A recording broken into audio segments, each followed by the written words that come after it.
Hey, DJ, today is our Bativersary episode. We're celebrating 30 years of Batman Forever and 20 years of Batman Begins. Are you excited? Yep, I'm excited. The only thing that Batman Begins doesn't have is a pop hit like Batman Forever. Remember Kiss from a Rose by Seal? That song was so awesome, right? Oh yeah. Now, it was so awesome, I'm going to sing it for you right now. Or. So you can get it because, Seal, and then I'm doing an impression of a seal. That's the worst joke ever. I know.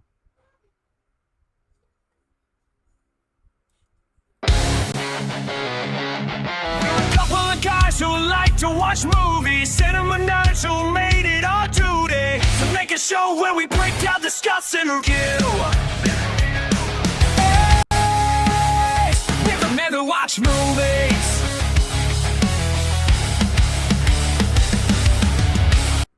Hello, everybody, and welcome back to another episode of The Men Who Watch Movies. My name is Alex. Sorry, I'm so excited. We're just back. Okay, go ahead.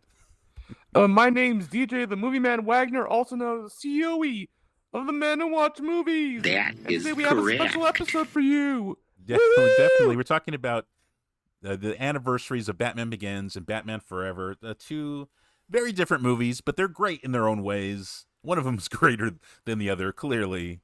But we're going to talk about them. We're gonna say what we loved about them, what they brought to the table in the Batman universe. But first, before we get into all of that, we're going to do what we always do and take a look at what's going on in this wild and wacky industry of the movie business.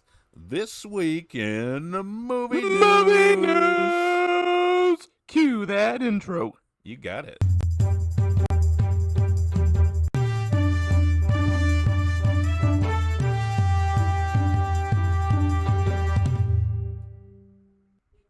All right. We have a lot of lovely movie news for you today.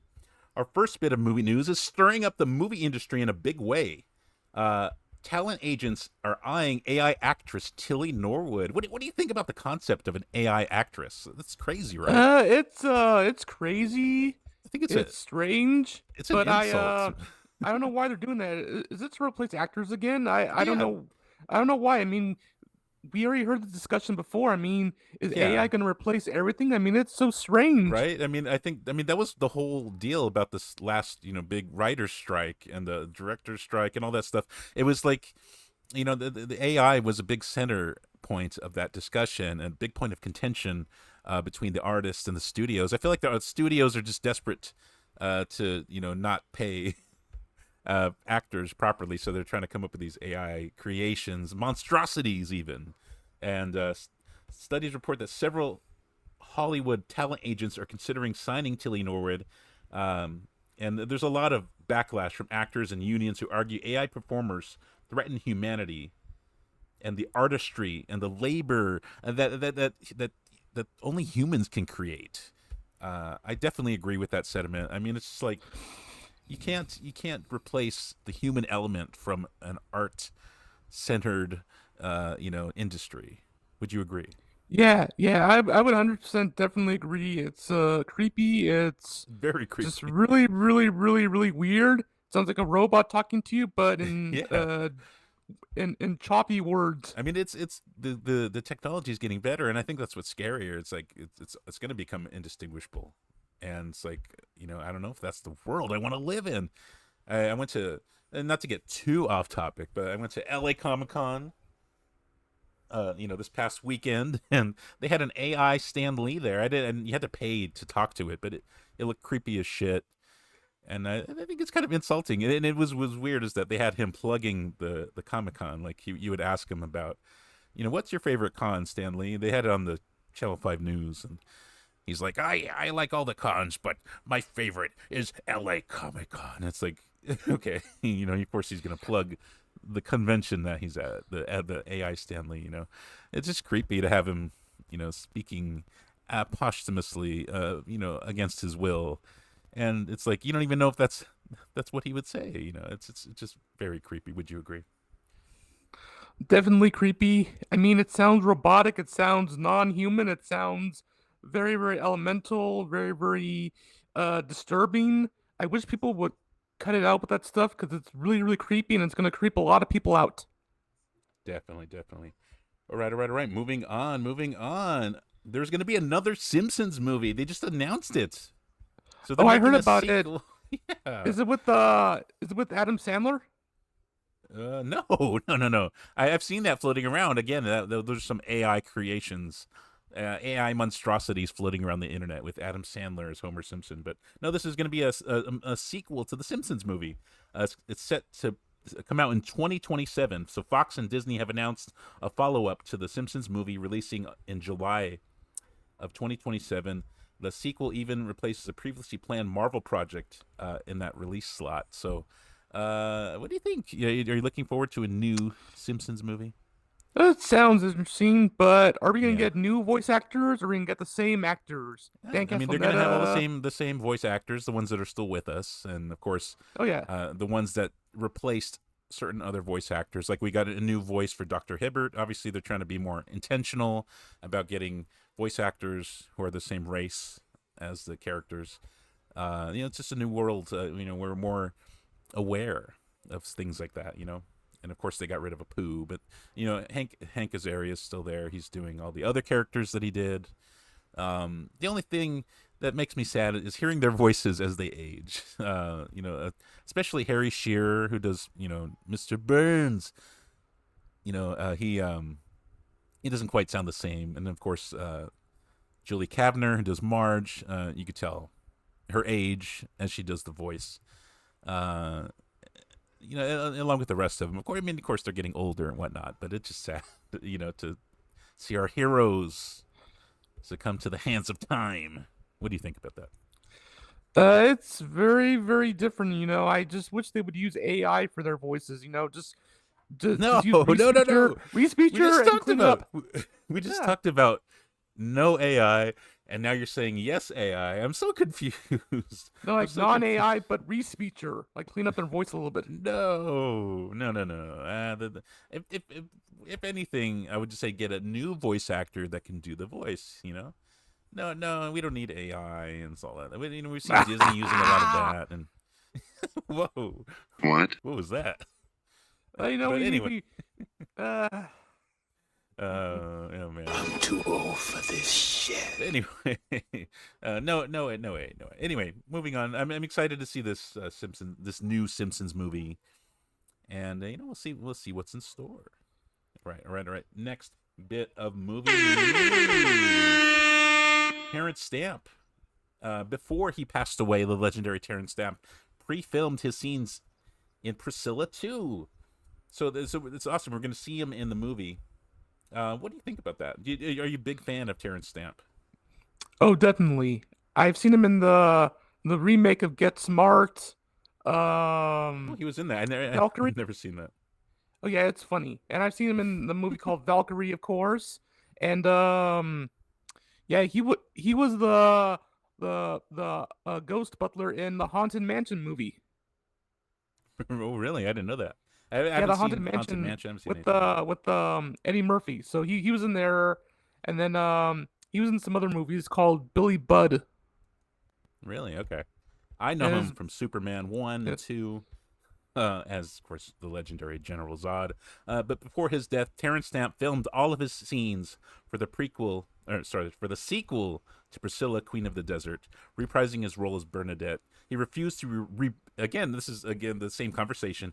He refused to be replaced by AI or digital clones, and the production secured his performance with the blessing of his family and original cast. So again, he took a stand against AI. He said, "You know what? I'm getting older." Of course, it's before his death. He's like, "I'm getting older, but I really want to be a part of this movie that was a pivotal point in culture, a pivotal point in my career. Something important to the LGBTQ community, and I want me in it. I don't want some AI monstrosity clone, and I want to put my soul into this movie that was so important." And he did it. He got in there, and now his performance is going to be there for all to see. His flesh and blood performance, and that's a wonderful stand that he took, and that's going to be a beautiful cap on a legacy of a legendary actor. And he will be missed. But I'm looking forward to seeing what he's bringing to the table in his last ever performance. What do you think? It's gonna be interesting. Yeah, man. It's definitely it's sad that he passed away. And our last bit of movie news is a sad bit of movie news. Now, this happened a few weeks ago, but we like I said, we've been off the air for a couple weeks. We've been airing some classic episodes, which has been interesting, especially for the people of YouTube. It's never been on YouTube before, which is where we get most of our audience. No one really listens to us on Spotify, unfortunately, but we still have our stuff on Spotify, guys, if you want to listen to the audio. And there's video on there, too. But anyway, not to get too off topic. Like I said, we've been off a couple weeks, so we haven't been able to report on this. But, of course, our last bit of movie news, the legendary actor Robert Redford had passed away. What do you say about that? It's a sad day for Hollywood. This is a legendary man who made lots of movies. Butch, the Sundance Kid, Mm-hmm. The Winter Soldier, and Yeah, Endgame, which was his last on-screen appearance. But evidently, he made more movies until he passed away. So it's very, very sad. Definitely, yeah. He passed away at the age of 89 at his home in Sundance, Utah. Known for Butch Cassidy, like you said, and The Sundance Kid, The Sting, All the President's Men, a wonderful movie, and many directorial works. Redford also founded the Sundance Film Festival, leaving a profound impact on independent cinema. So he definitely will be missed. Like I said, I know this is a couple weeks off, but we wanted to speak about such a legendary actor. He'll live on in movies forever. And that brings a close to this week in movie news. Movie news. And so let's get on with the show. But before that, I want to talk about what have you been up to since we've been. This and that. Just keeping busy, whatnot. Just all this stuff. Just all this stuff just going around. Whatever it's called.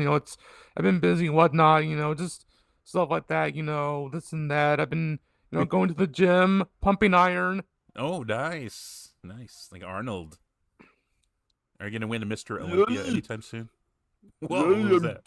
Pumping iron. Aye. Time to pump you up. Okay. Nice. Have you seen any movies? Oh yeah, I've that new Leonardo DiCaprio movie, where he plays like a revolutionary. That revolutionary movie.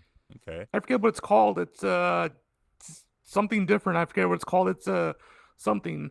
But anyway, I don't want to spoil it. But it's a very, very unique movie. So if anyone wants to watch it, then they can. But again, this is a spoiler-free podcast. Definitely, yeah. Thank you for that. And our listeners, our couple of listeners, thank you for that. I saw a couple movies on Netflix. I finally saw K-pop Demon Hunter. My daughter really likes dancing to the songs. It's very well done. It's not typically a subject that I thought I would be interested in, but it's a very fun movie. Very nice storyline, excellent music, and the animation's top quality. They're really doing if Sony is doing anything right, they're doing the animation right, and I bet they're kicking themselves in the ass for letting the rights go to Netflix because they're just raking in the bucks. But man, what a smash hit that was! It was good. I would recommend K-pop Demon Hunter. I don't need to recommend it. Everyone's already seen it way before I have. I'm late to the game, so. But anyone who hasn't seen it, I would recommend it. If anything, if you're not into the music, just the pure animation quality alone, it's just amazing. I also saw, I think the movie's called Friendship or something like that, but it's with Tim Robinson and Paul Rudd. It's on HBO Max right now. If you like, I Think You Should Leave on Netflix, or if you like The Detroiters, it's his brand of comedy, toned down, but with that A24 flair. It kind of it's a comedy, but it has a little bit of dark comedy elements, a little bit of dangerous friendshipness going on in there. The guy he meets his neighbor, who's a weatherman, played by Paul Rudd, and he thinks he's the coolest guy, and he's this awkward dude. So he latches onto him, and everything just kind of goes downhill. I won't say any more because, like you said, it's a spoiler-free podcast, but I would recommend that as well if you're into just weird, odd humor. Not for everybody, but I think you should check it out, DJ. You have HBO Max. Oh yeah. Right? Oh yeah. Like I said, I think it's called Friendship or something like that. But good movie. Right. Oh, and then I went to LA Comic-Con, of course, I just mentioned earlier. It was fun. I dressed as Walter Sobchak from the Big Lebowski. I got a lot of positive reactions on my costume. My brother went as the comedian. He also got a lot of photos taken with him. It was fun just browsing around, looking at all the crazy cosplays. And of course, I mean, how do you like your Vincent D'Onofrio autograph? Awesome. It's really cool. Yeah. Yeah. He was a true, as they say, he was a true mensch. He was a wonderful guy. It was worth waiting in line, to see him. He sends you love. Aaron told you how much of a fan you were, and he said, "Tell him I send love." So he was a great guy. It was definitely fun seeing him in person, and then we didn't get a chance to get an autograph from Charlie Cox or the guy who plays Foggy or anything like that. But they were near us. We saw them. It was kind of cool. Just neat seeing these people that you've seen on your TV screen and on the big screen, right there in person. And Vincent D'Onofrio told a cool story about what do you call that? Full Metal Jacket. It was very interesting about how that was his first. It was his first major role, and how he got it through one of the other actors that recommended him, and it's just neat. It's just neat hearing these stories and whatnot. But anyway, let's move on from this. No one wants to hear this anymore. Let's get into the nitty gritty. Our Bativersary episode. So first, I want to talk about the legendary Batman Forever. 1995. Of course, we have the legendary Val Kilmer, R.I.P. We never got to do a tribute episode, so I'd consider this as close as we're going to get. What a legend. Plays Bruce Wayne Batman. I think he's one of the best Bruce Waynes. Definitely very, very good. Originally Michael Keaton was gonna do this role, and then of course Michael Keaton looked at the script and thought it was dumb, so he turned it down, and then Val Kilmer got into the role. But yeah, the creative stuff is so good and it's so different, but there's too much neon, way too much neon. There's definitely a lot of neon, and we'll get into that. But there's a reason why the aesthetics changed so much. I think already. We've talked about this a few times. We love Batman here on this podcast. And you have the wild and wacky Tommy Lee Jones. I mean, normally he's not known as wild and wacky, but in this movie he plays it very just insane.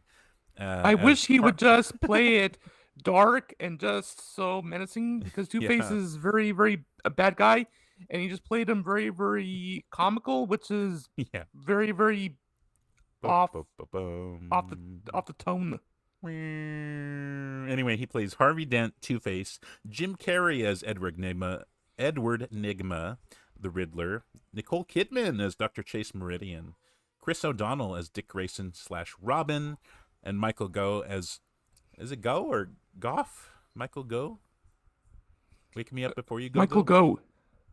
Michael Gough. Okay, I thought so. Yeah. As Alfred Pennyworth. Of course, he played Alfred throughout four feature films, right? If I'm not mistaken. He's a legendary actor. And he was in a lot of other he was in a couple of other Tim Burton productions as well. This movie's not a Tim Burton production, but was it produced by Tim Burton? Oh yeah, it was produced by him. I think he had a little bit of a production credit, but they basically kicked him out of the directing role after the because he's too dark. The Batman Returns debacle. Yeah, which we'll talk he's about too a little dark. bit more. Yeah, apparently Yeah. what happened was that the people said, like, thank you Tim Burton for bringing back Batman. It's very good, but you're just too dark. They told him that. Well, I mean, I don't think they told him Yeah, straight because of out. But I the think element. what happened The is element. they were during meetings about Batman 3. They were like, oh, you don't really want to do this, do you? I mean, you want to move on to other stuff, right? And then he's like, you don't want me on this picture, do you? Because the whole thing was that Batman Returns, which I love, and it has Danny DeVito as the Penguin. You have Catwoman, and of course the legendary. Why am I drawing a blank here? You can help me out here. Who played What's it? Catwoman? Michelle Pfeiffer. Michelle Pfeiffer. Woohoo! It was marketed towards kids heavily because Batman, the comic book kids, they had a lot of the what they call it, McDonald's Happy Meal toys and all that stuff. And when it came out, you had Danny DeVito spewing black sludge out of his mouth. You bet your sweet bippy. And he had, of course, Catwoman in skin-tight latex, and they were doing, sexual puns and innuendos, and of course, Penguin was eating like dead fish, biting people's noses off, blood spewing everywhere, and parents were like, "What the hell is going on here?" My kid bought the Happy Meal. And then I'm watching freaking this crazy midget dude spewing black sludge on TV, on the movie, and it's like, holy moly! And they were a lot of people were furious, and so there's because of the backlash, the next Batman sequel, which was obviously going to happen, they decided we're going to tone it down, we're going to make it more kid friendly. Unfortunately. Yeah, it was a little different back then, but it is what it is. Which is crazy because a lot of people shit on Joel Schumacher for what they say he did to those movies, but it was really the studio. Joel Schumacher is a very capable filmmaker, if you look at his filmography, and he could have put out something with a lot of substance, and he actually had some stuff filmed that added a lot more depth to the film. And there's actually reportedly a Schumacher cut floating around there. It's too creepy. The Schumacher cut is way too creepy for some reason, because it's just too creepy. The regular version. We haven't seen it though. We haven't really seen it. I know we've seen some deleted stuff, but oh yeah, I want to see it. I trust saw it. I trust his vision. Creepy. You saw it? I haven't. I saw the scenes. Yet. It was kind of creepy. It made my head. Yeah, I mean, there were some deleted scenes released, but that's. I think we need a little more. Made my head turn. What was the scene that you saw? It was something really creepy. It was something where Bruce Wayne was talking to Alfred, and then he looks at something, and it turns out it's a bat just looking at him. It just freaked me out. I think what you're talking about. There was a deleted scene with like a giant bat, right? Yeah, it freaked me out. And they did that, but they pulled that same shit in Batman: Dawn of Justice or whatever. Batman versus Superman.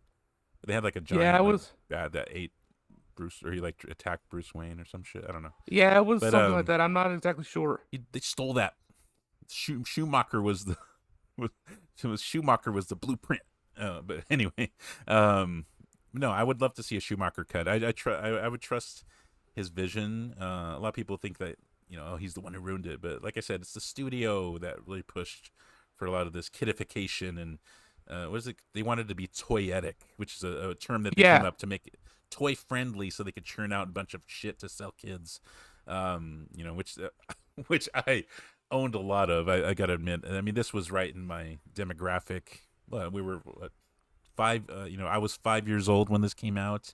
I had like a lot of the toys from Batman Forever. I had the Riddler, Two-Face with the coin, and I had the the Batman that had the Robin with the color changing mask that you put him in the freezer and his mask appears and shit. I was, of course, I bought into all of that stuff, which is what they wanted, and they manipulated me I don't know how I feel about that. No, I'm just joking.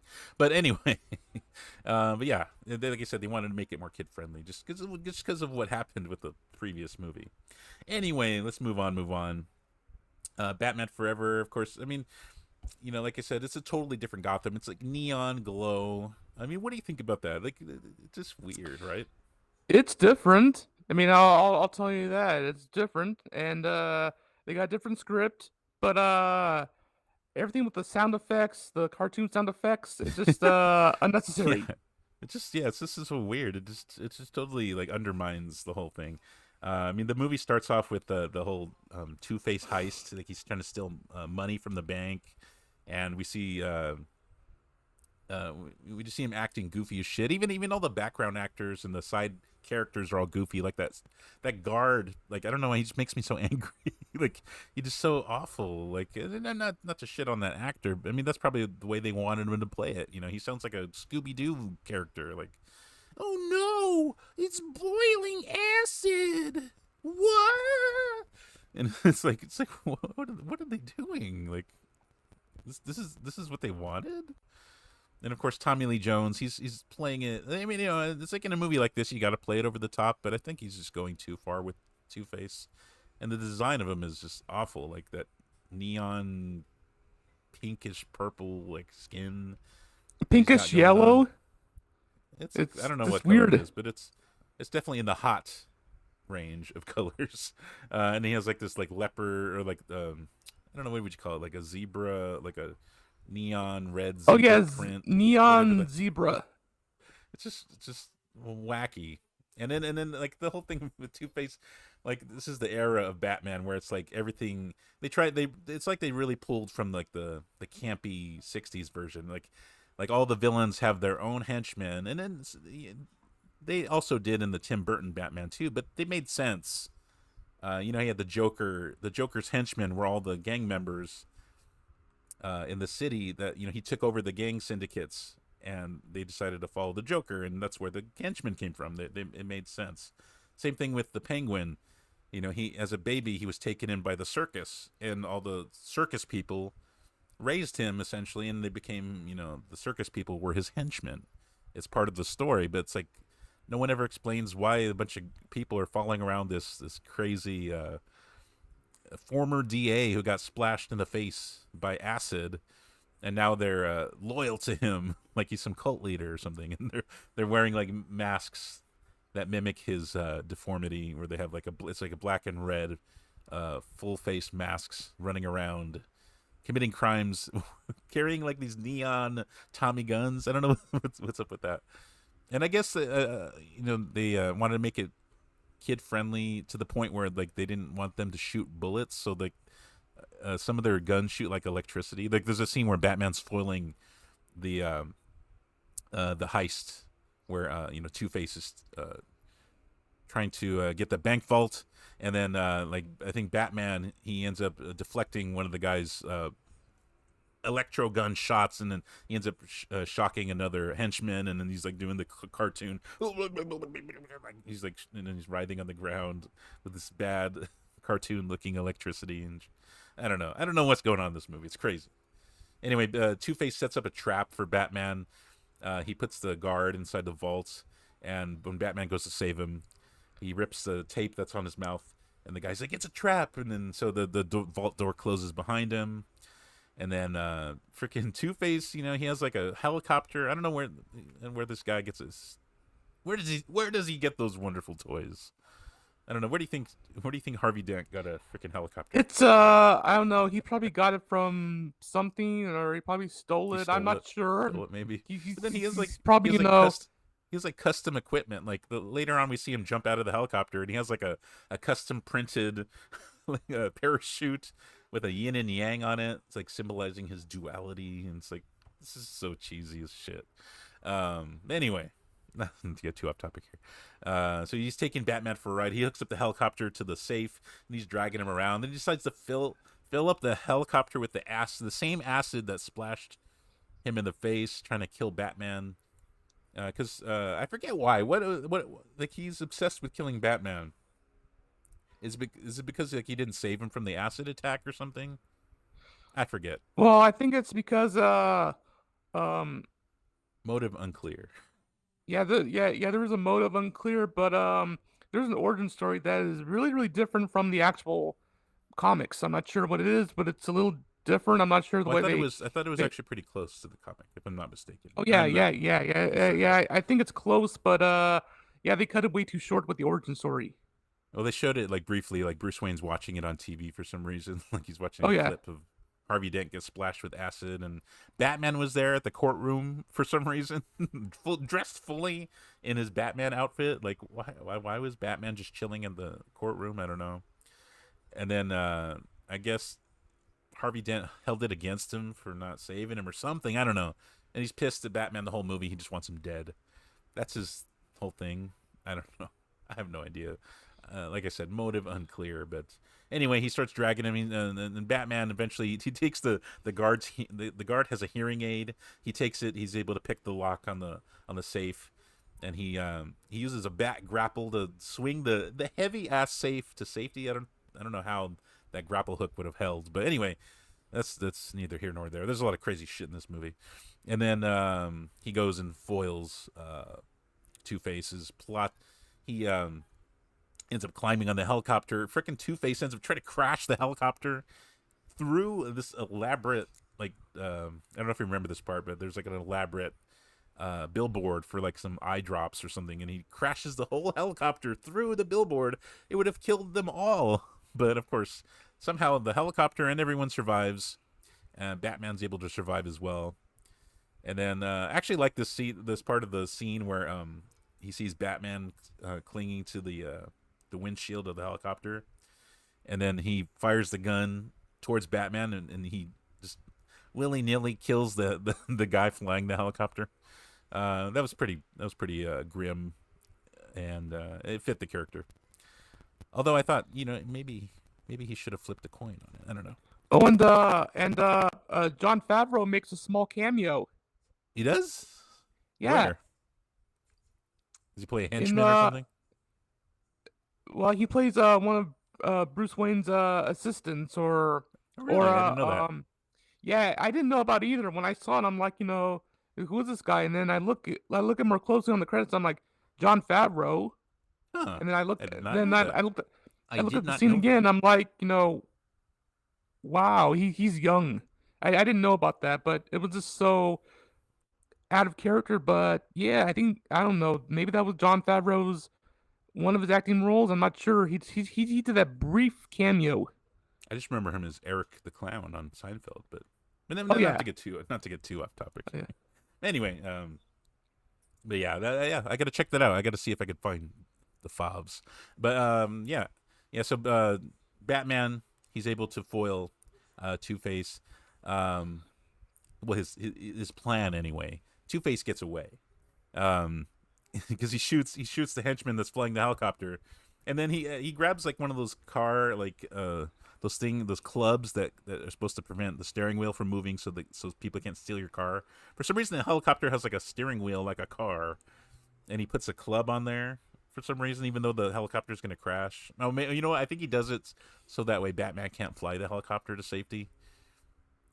And then he jumps out with his custom-made parachute off into the blue yonder, and then Batman he has to quickly jump off the helicopter as it crashes into the Gotham version of the Statue of Liberty, which I thought was always interesting, that they have their own Statue of Liberty. It says Gotham on the crown and everything like that. It has like these elaborate lights that are shining out of the torch and everything. I don't know. It's just strange. I always thought that Metropolis would have the Statue of Liberty. I don't know. Remember, Yeah, like, I don't know. It's Superman? confusing. And Superman. Oh, yeah. They had the Statue of Liberty in Metropolis. I don't know. They actually make Oh, a yeah. mention of Metropolis, by the way, in this movie. Bruce Wayne mentioned it to Dick Grayson, but we'll get into that in a little bit. And after the whole fight with Two-Face, that's when we get introduced to Jim Carrey's Riddler, initially known as Edward Nygma. He's like that typical character. He's like a goofy loser, awkward guy who has a lot of big dreams, but he's like he's downtrodden. He's like the underdog. I feel like they stole his character for the Amazing Spider-Man 2 and turned him into what's his name, the Electro. He's very similar. He starts off as this very goofy, nerdy dude who gets passed by in life, and then he makes up for it as a villain. But he's so essentially Edward Nygma is part of this the tech division of Wayne Enterprises, right? And so he's like developing like this mind device that allows you to beam television signals into your brain. And he's trying to get Bruce Wayne to sign off on it, partner up with him on it. And so Bruce Wayne shows up to the tech division, and it's his big chance. And the boss is like so like over Edward because he's too much, and he doesn't want him talking to Bruce. But then he speaks out of turn. He starts talking about his plans for this device. Bruce is hesitant because he's like manipulating brainwaves seems pretty shady. But he actually got him to say like, hey, why don't you work with my my people on this? Maybe work up some designs and we can discuss it. But then stupid Edward Nygma, he's like, no, I want an answer now. I deserve it. And then he's like, fine, then no. If you just went along with him, he could have maybe, proved his concepts and worked with Bruce Wayne. But he's like, I want an answer now. Like, who are you to tell Bruce Wayne that you want an answer? So he's like, well, then no. Like, I don't trust this technology. I don't trust manipulating brainwaves. Bye. And then of course, villain is born. And then Jim Carrey says like, he says like, you were supposed to understand. Yeah. I'll make you understand. As always, he's 100% Jim Carrey all the time in this movie. He has one mode in most of his movies, and that's Jim Carrey. And there's a few exceptions, but usually, and I guess it makes sense in a movie like this, but he's playing his typical Jim Carrey wacky character. I gotta say, I like it better than the Two-Face performance. Would you say?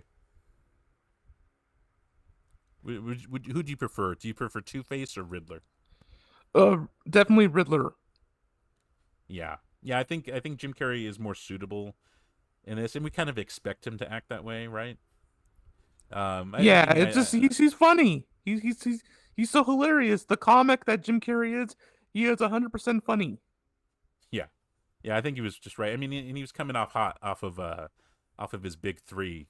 Just the previous year was, Dumb and Dumber, Ace Ventura, and The Mask. I love The Mask, and of course, I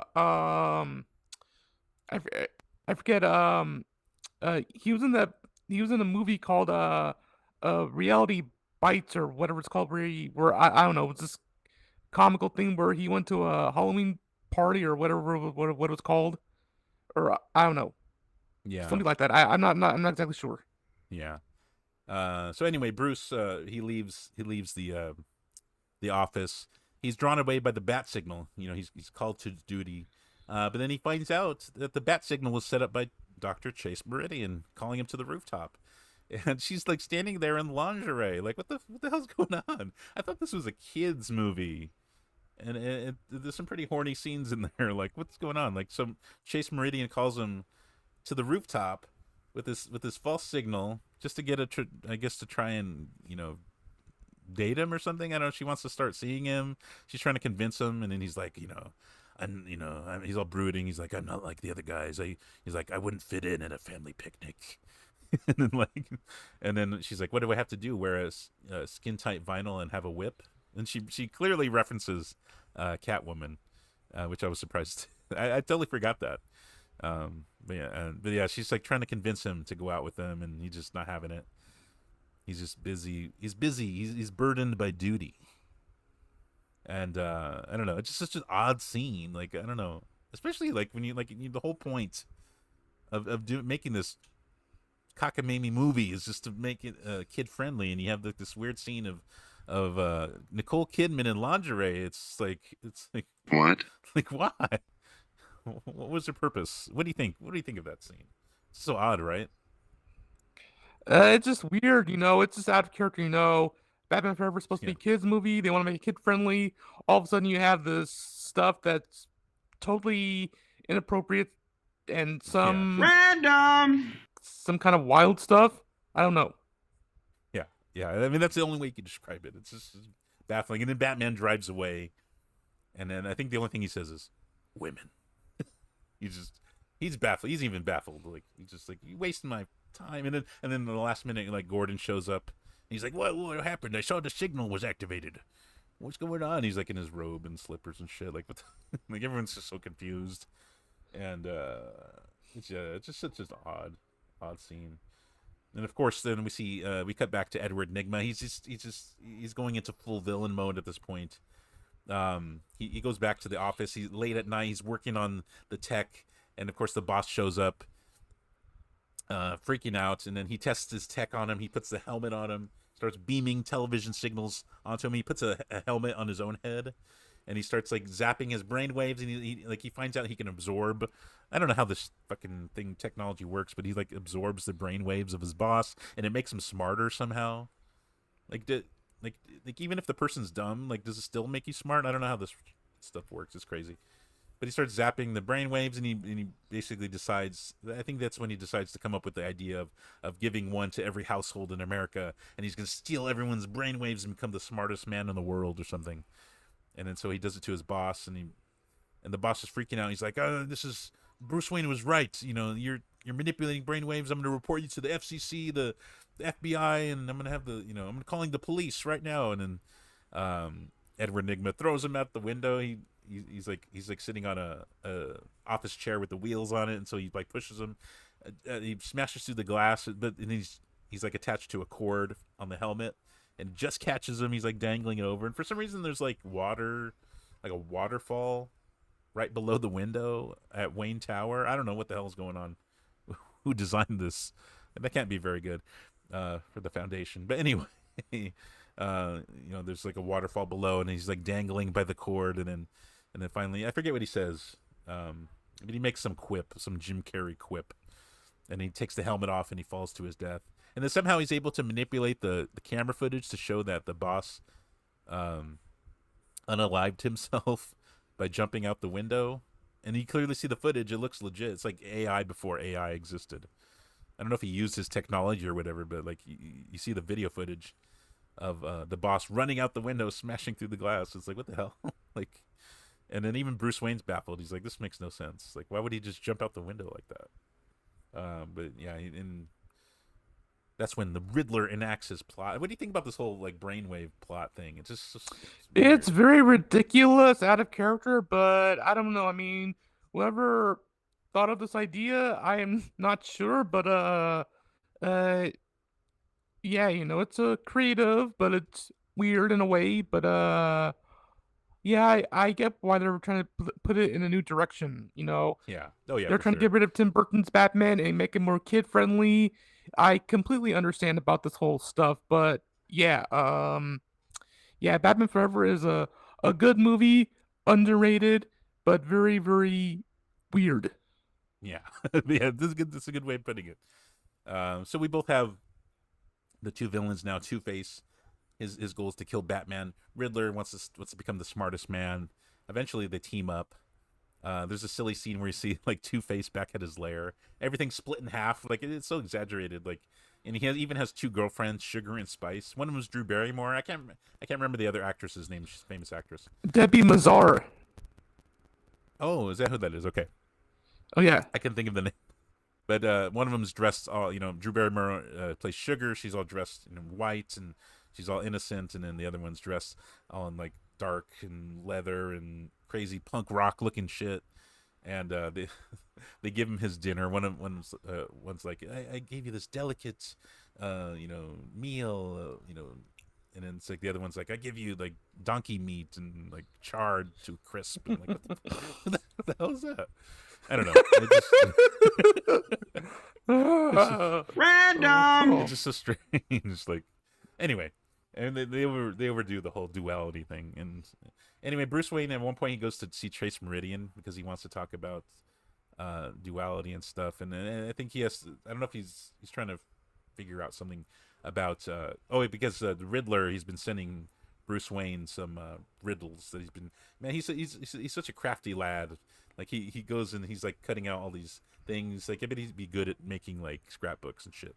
Instead, he uses it for evil. He uses his craftiness for evil. He starts sending Bruce Wayne these elaborate, fold out riddles, which I thought actually pretty cool. There's one where it's like Bruce Wayne's head. It opens up and his tongue flops out, and then the riddle is written on his tongue. So he takes it to Chase to figure out like the psychology behind this, and it turns out he ends up asking her out to a date to the circus, which introduces us to Robin, Dick Grayson, played by Chris O'Donnell. Chris O'Donnell. Yes. Now, a little fun fact here: this whole Robin origin scene was originally, I believe, supposed to appear in Batman 1989. There was supposed to be a scene with the Joker attacks, and he ends up killing Dick Grayson's parents. Or I don't know if he actually physically kills them, or if he gets caught up in the Joker's like actions, and then the parents die because of it. But it was supposed to happen in that first movie, and they ended up cutting it. They ended up scrapping that idea, and they never filmed it.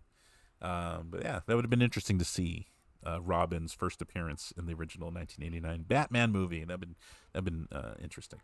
But they saved it for this movie, and I love the costumes of the Flying Graysons. Comic book accurate. They're pretty well done, and so Bruce takes Chase to the circus. They're watching the act, and then Two-Face shows up, causes havoc. He wants to blow up the circus unless if Batman reveals himself so he can kill him. It's kind of like the Joker. It's like the Joker in The Dark Knight, where he says like he wants Harvey Dent, and so he shows up to the party looking for Harvey Dent, causing havoc until he can find Harvey.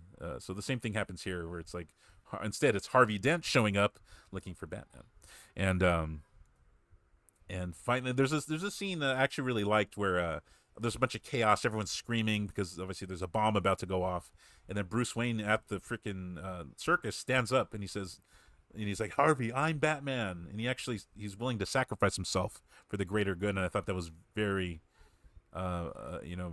a very good character moment for Bruce Wayne.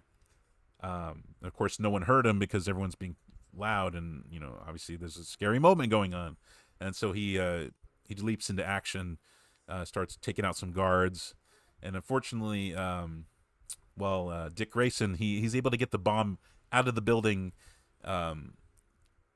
Two-Face starts shooting up at the roof, where the Flying Graysons are clinging onto the wires, and they end up falling to their deaths. And you see poor Dick Grayson staring down from the roof of the building back into the circus, and he sees them laying there dead. And the look on Bruce's face is just complete shock, because he's reliving the death of his parents. I thought that was done really well, actually. And you can see the psychosis there. And I thought Val Kilmer played that excellent. In a movie that's so wacky, they have a lot of these good character moments, and I feel like that's why I want to see the Schumacher cut. I feel like there's a lot more there, But yeah, that was a good moment. And of course, Bruce Wayne takes in Dick Grayson because he feels bad. I mean, it's exactly what happened to him. His parents died. But he doesn't want to be there. He feels like a charity case. So he went there to appease everybody so they can get off his back. And then he tries taking off, but then Bruce Wayne ends up convincing him to stay. And of course, there's a backstory behind Robin. Like he saved his brother at one point, and they said he swooped in like a robin and saved him. So that's why he has the name Robin. Eventually, of course, he gets his own suit and everything like that. What do you think? What do you think about Robin in this movie? Do you like Chris O'Donnell? It's very interesting. Chris O'Donnell was a very, very good actor. I thought this version of Robin was very interesting.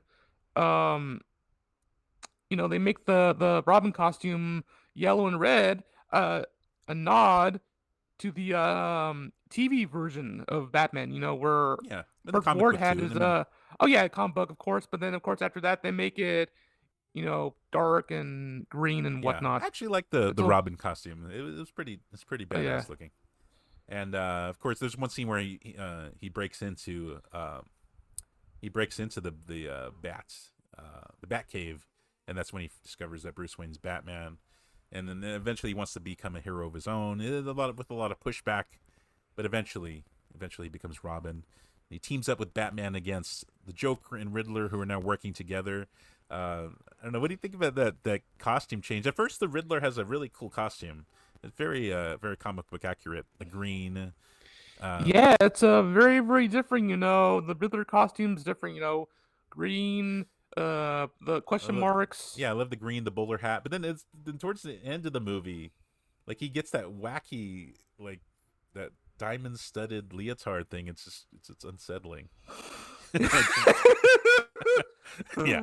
Anyway, we'll get to that in a little bit. But then one of the best scenes in the movie is the when the Two-Face and the Riddler attack the Batcave. It's just so intrusive. It's like, oh man, like that was a pretty fun scene.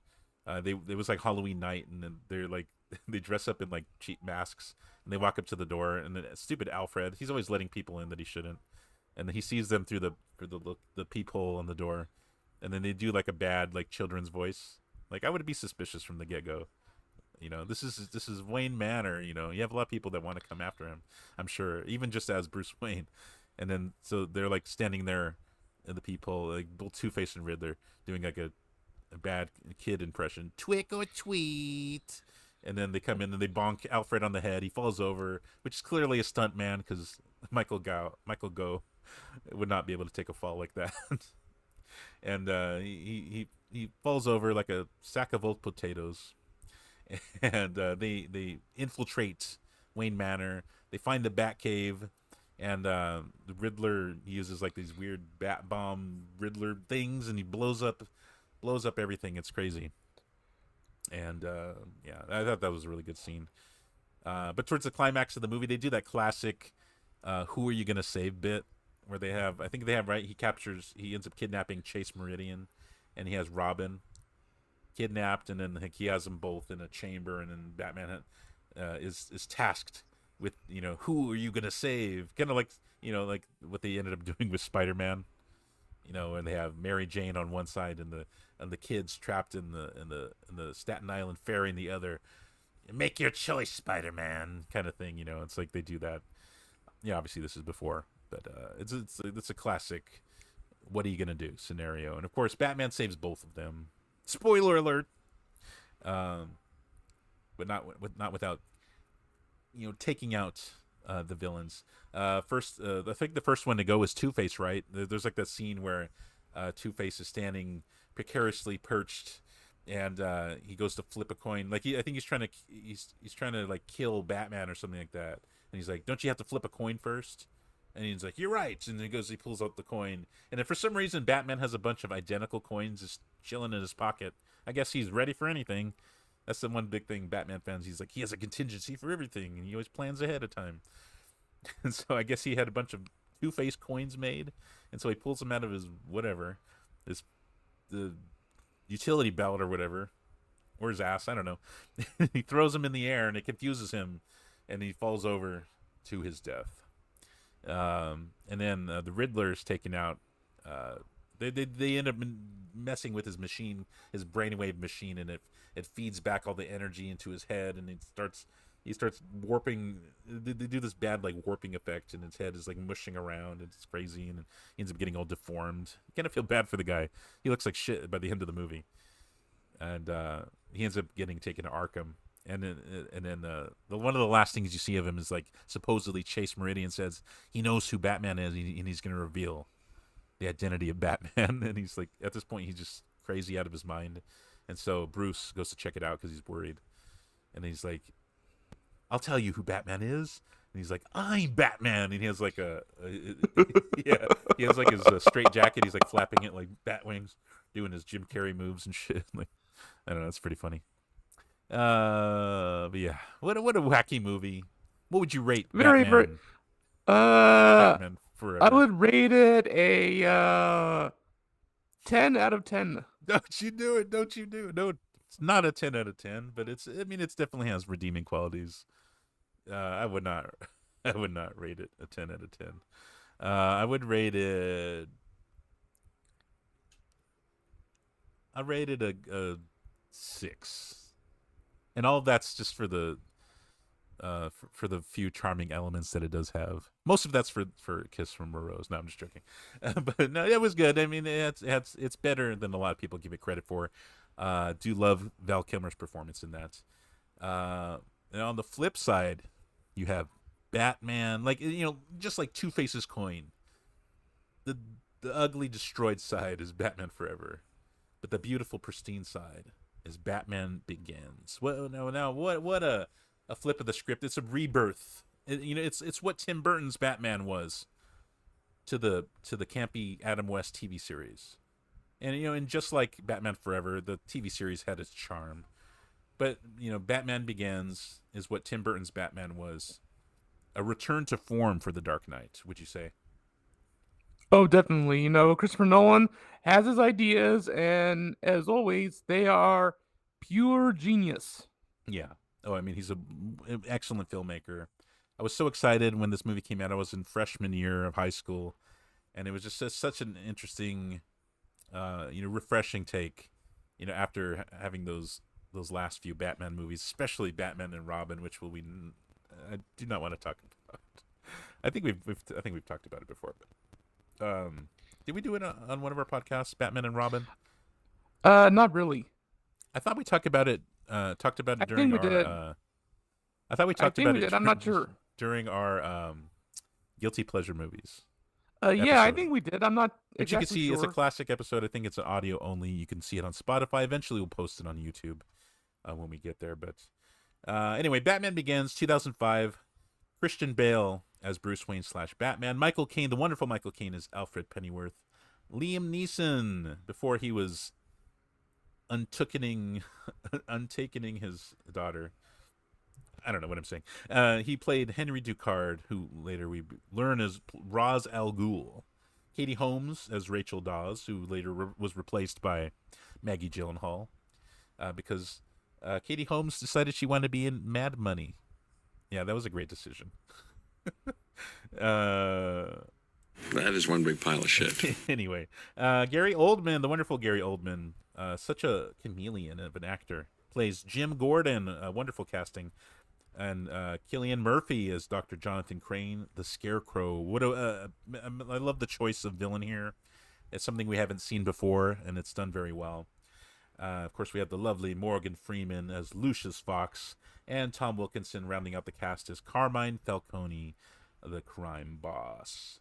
And I just love how non-linear the story is too. Well, let's first talk about the score. The score is the first thing that we hear. The wonderful score. Epic and powerful. What did you think about it? It's something epic, completely different. It's powerful, very different, very ominous, very high octane. Just surprises you. Oof. Yeah, I mean it's something completely different than the Danny Elfman score. It's the Danny Elfman score is very in line with the something like Superman, where you can hum it. And I remember clearly Hans Zimmer, who did the score, he wanted something the opposite of that. He wanted something that wasn't hummable, that wasn't like a theme song. He wanted something more ethereal, something more moody and just untangible, really. And it was such a beautiful score. A lot of bass booms and thundering. It's like very thunderous when it opens up the movie, and I love how that changes as you get to the Dark Knight, and it gets really stringy and scratchy and violent like the Joker. But in this one, it's very booming and it's overpowering, like the threat of the Batman in the night. I thought it was very wonderful. But like I said, the story is very non-linear. It starts off with you see a young Bruce Wayne and Rachel Dawes playing in the grounds of Wayne Manor, and they find an arrowhead, and each of them is trying to claim it as their own. And young Bruce Wayne ends up falling into a well, and I think at that point you see Bruce wake up, and at this point it cuts to when he's imprisoned. He goes basically on a journey. He disappears from his life as the famous Bruce Wayne, daughter of the slain Martha and Thomas Wayne, and he goes to find himself, and basically he starts robbing people just to you basically had to just to experience it and just to see what it's like, and he starts training and learning all these new techniques and whatnot, and eventually he finds Ducard, who trains him in the art of being like a ninja and all these techniques. And I thought that was very interesting. We've never seen Batman train before. Like, it usually just starts off, like the 1989 movie, it starts off with Batman on the rooftops, running around saving people. And we get to see the process of Batman learning all his techniques. Where did he learn how to become a shadow in the night? What do you think about all that? Very interesting, I might add. Very, very interesting, very different, very nuanced. Yeah, and then of course we see that Ducard is part of a thing called the League of Shadows, and basically they're responsible for toppling societies like Rome, and they go throughout history, and they were an organization that's been around for years. And of course in the comic books, I think Ra's al Ghul, who we find out that's who Liam Neeson is playing, with him, he was like immortal, right? Because he would go into the Lazarus pit and rejuvenate himself, which was like a kind of like a tuck everlasting like stream where that would keep you young. But in this, I think it's a little more grounded. Instead of being like Ra's al Ghul being alive forever, it's more like the organization of the League of Shadows has been around forever, and not necessarily like Ra's al Ghul has been around forever, but the organization he's a part of has been throughout history, toppling societies, rebuilding things, and their next target is Gotham, he finds out. So when Bruce Wayne learns that, he takes all the techniques that he's learned, and he ends up fighting against Ducard and Ra's al Ghul, who he thinks is Ra's al Ghul.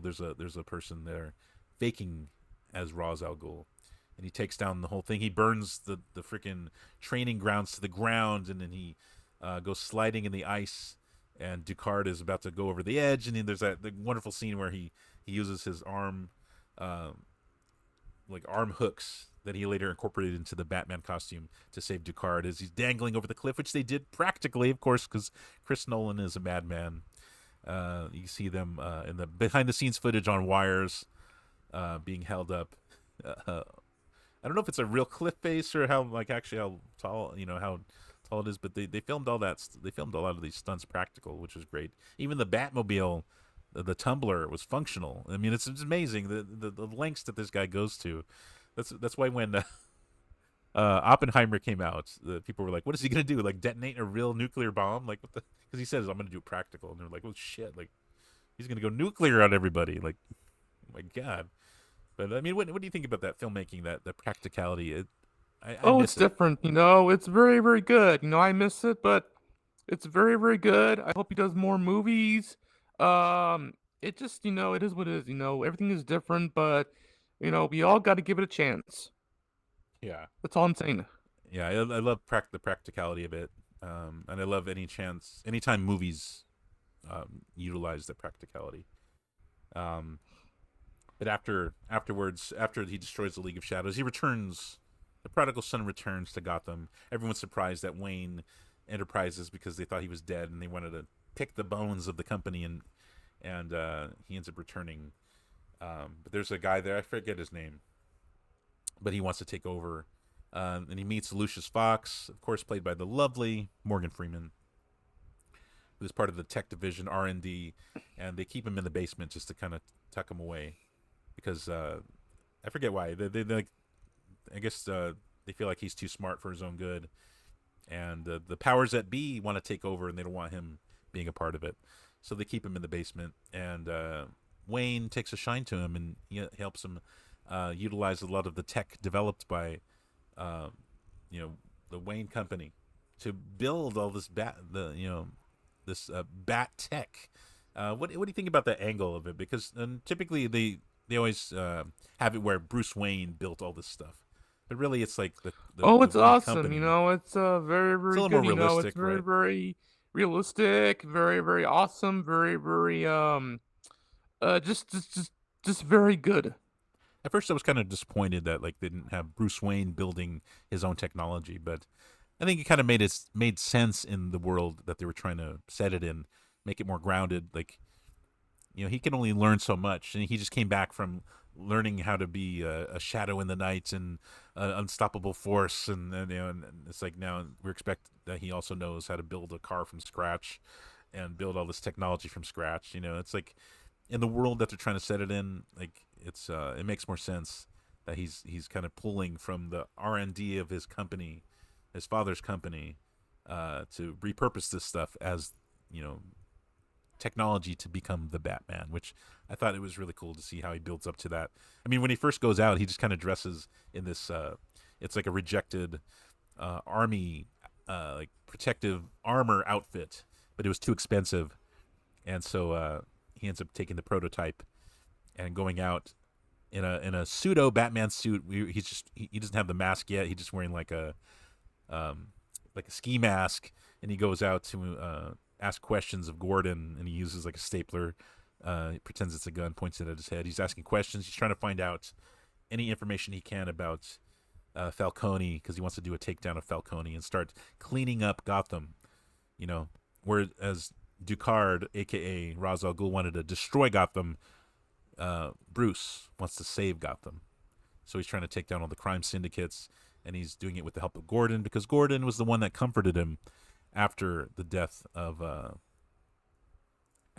his parents. He covered him in his coat and reassured him that it was okay. And then that's something that never left his mind. It always stuck with him.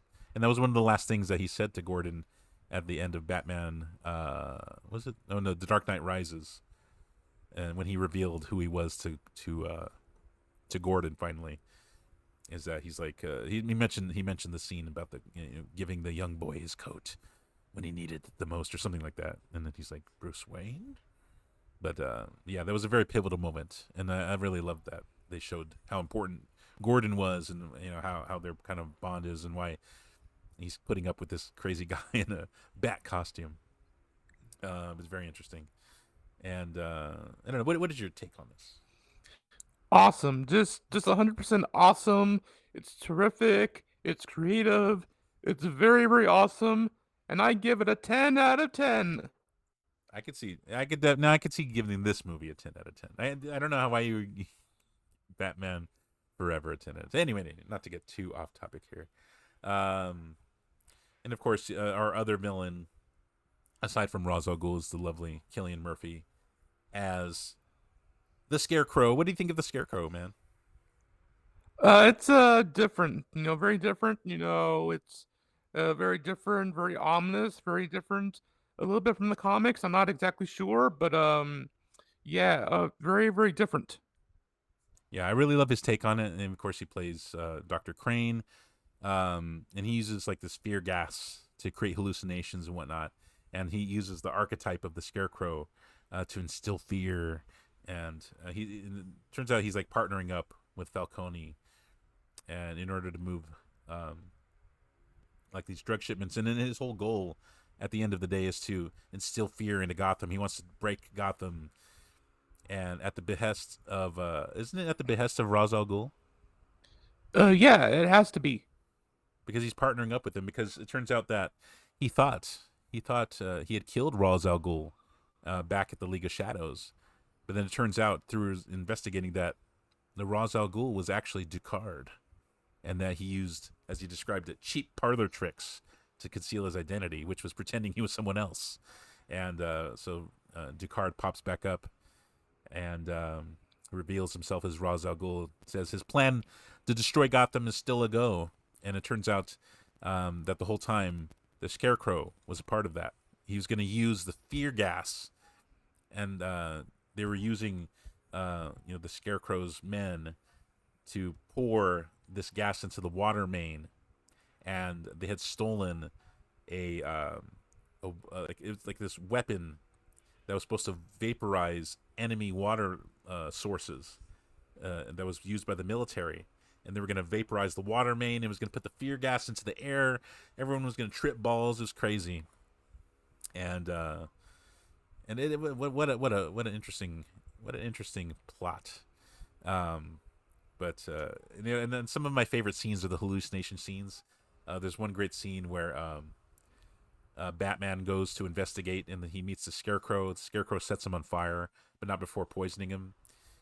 And so he's just tripping balls. I love the visuals. Like he as Batman is hallucinating, he sees Crane's face with the Scarecrow mask on it, and he sees like maggots crawling out of his eyes and his bat wing because he has a fear of bats. Because back when he was a kid, he fell into that well, and a bunch of bats swarmed all around him, caused his fear of bats. And that's why he chose the Batman as his identity, to instill fear into his enemies, because bats were a thing that he was afraid of, and he wanted his enemies to share his dread. And so as he's hallucinating, he sees Crane with bat wings coming out of his mouth. It's crazy. I love those visuals. And then later on, after Crane ends up poisoning Rachel, luckily they had developed, I think through Lucius, a cure for the fear gas, right? They were able to develop. Oh yeah, it was like some kind of serum or whatever it's called. Yeah, and Gordon took it, Bruce took it, and then they had one for they had an extra one that they had for that they were going to give to Rachel, because Rachel got poisoned when she was investigating, and so he went to go save her. And then Crane goes to try and poison Bruce again, but I like that scene where he grabs his arm, and then he ends up spraying the fear gas back onto Dr. Crane. And he ends up hallucinating himself, and then he sees the nightmare version of Batman, which is actually done practical. I don't know if you know that, but there's a scene where Batman looks like a demon. It was all done practical with makeup, and the only thing they added was like a little bit of goo around Batman's mouth to make him look more creepy. But it was all done practical, which was really cool, a really cool visual. And then he has to race to get Rachel back to the Batcave. What do you think about that? The Batmobile, though, the Tumbler as it's known. Oh, it's awesome! It's cool. That thing is a tour de force. It really worked. They were actually smashing that thing through walls, and it was doing everything pretty much that you see in the movie, except for obviously jumping on rooftops. That was an amazing scene, and I like Gordon when he sees it. He's like, I gotta get me one of those.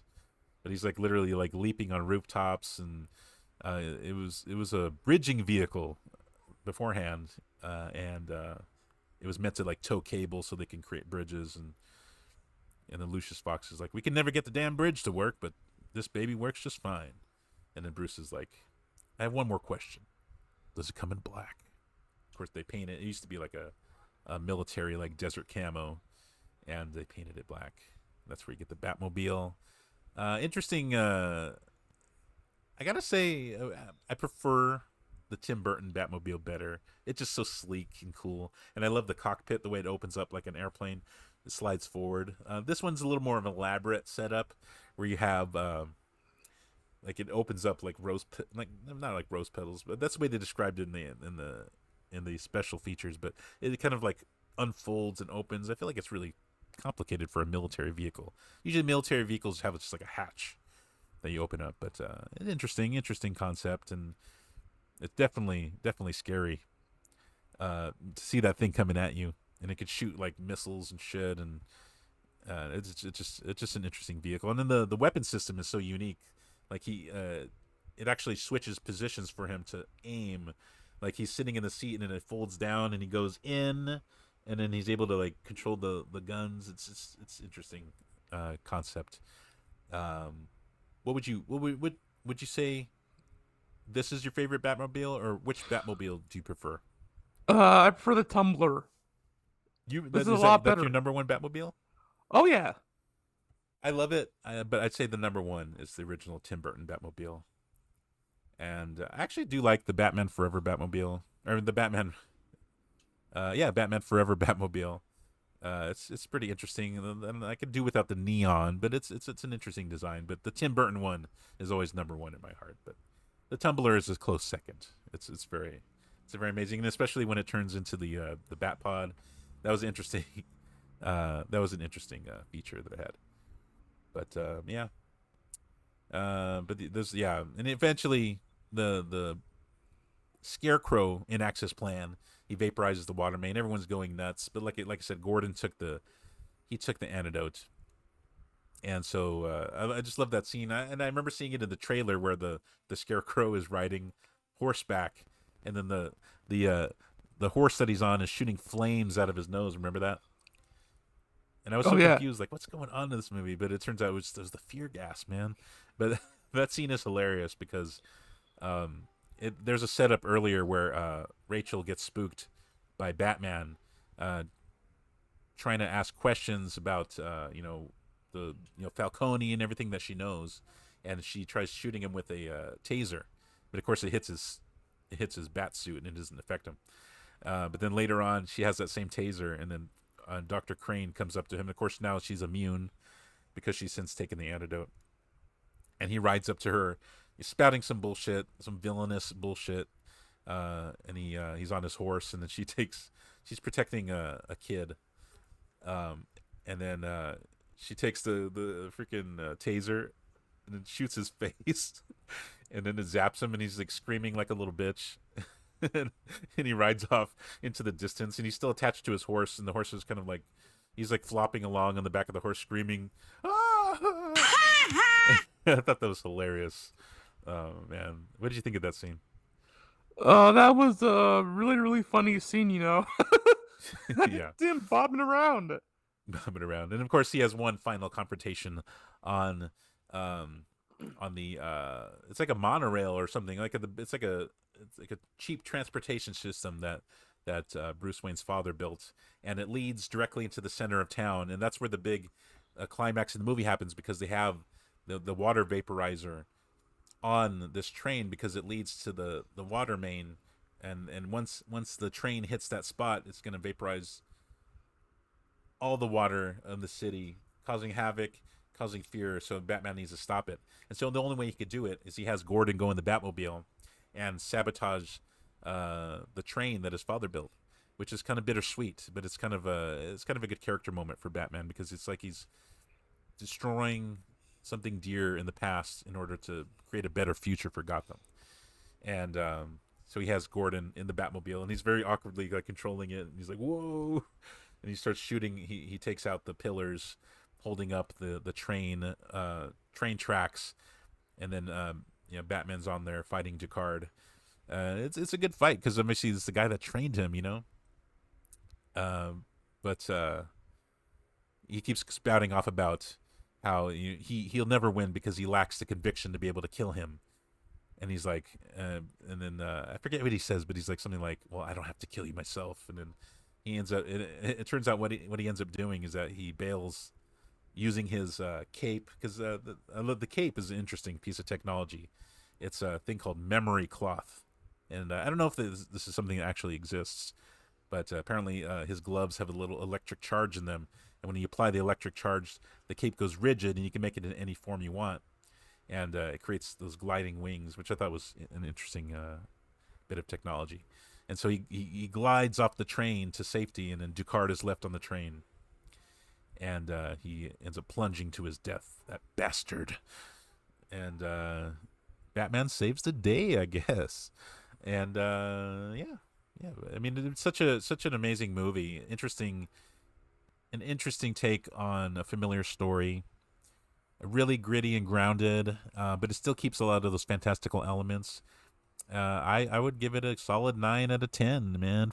And let's say I'll give it a 8.5 out of 10, and I would give The Dark Knight a 9.5. Nolan really improved on the formula in the sequel, and it's still one of the greatest comic book movies in my eyes. Heath Ledger performance, man. But anyway, we're not talking about that movie right now. We'll talk about that movie in 2028 when it's during its 20th anniversary. But anyway, not to get too off topic here. What did you think about both movies, and which one do you prefer to watch? I prefer Batman Begins 100%. Yeah, definitely.